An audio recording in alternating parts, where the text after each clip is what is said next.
right, so the rain has stopped for just a little bit, and I need to do some work on my son's TJ real quick.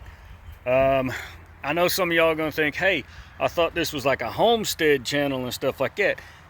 And for the most part it is. However, I guess that depends on how do you define homesteading. I know most people's version of it would be building your own home, growing your own food, being self-sufficient, which is where this falls in. Okay, I mean, we could have paid a tow bill, taken this into a shop, paid somebody else to look at it, paid somebody else to fix it, and we're out a lot of money. But I come from a mechanical background anyway.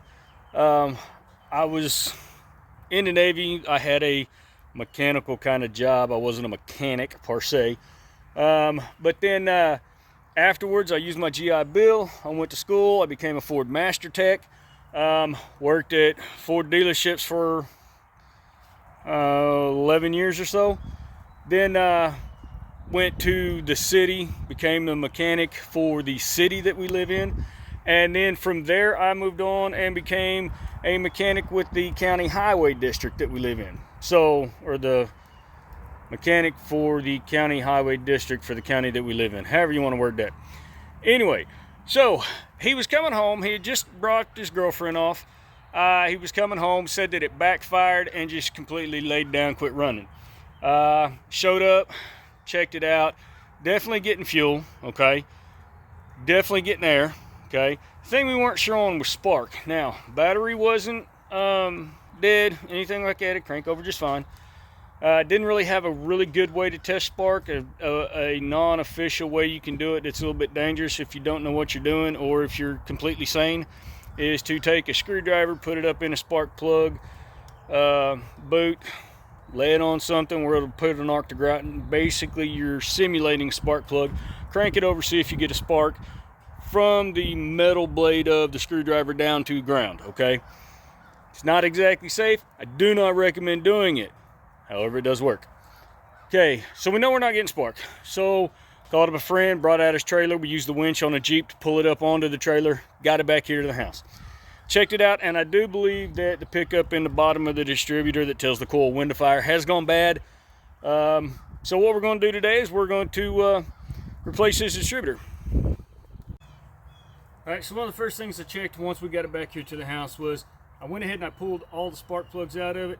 Had him crank it over to make sure we were getting compression on all cylinders, make sure that we didn't do something like jump timing, brake timing. I'm a Ford Master Tech. I am not a Jeep Master Tech in any way. Looking at it, it appears as though it's going to be either geared timing, which I would almost 99% guarantee, or it is going to be a chain. Neither one of those break very often, okay? You can break a tooth, you can slip a chain if it gets loose enough with enough miles on it. This one doesn't have enough miles on it for it to be that worn, but it's a possibility.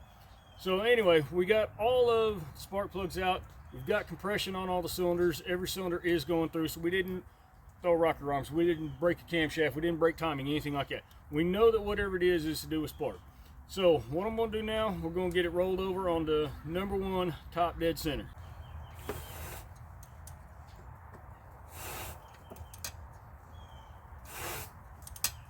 Alright, so here's your distributor. I've already got the cap off. It's laying back here. All the spark plugs out. Made it real easy to roll it over to number 1 top dead center. This is the part that's actually gone bad. It's the electronic pickup that basically tells the coil back here when to fire, sends it through the coil wire to the center of your rotor bug or your rotor, whichever you want to call it, depends on when you was born. Sends a signal out in time with each individual spark plug on the cap in order to send it through the wire to the plug, make your engine run. Unfortunately, it just started to sprinkle again. I don't know if it's actually going to start pouring again or not, so I'm going to try and get this distributor out. But if it does start coming down, we're going to call this for right now, because the last thing I want to do is get a whole lot of water down in this crankcase.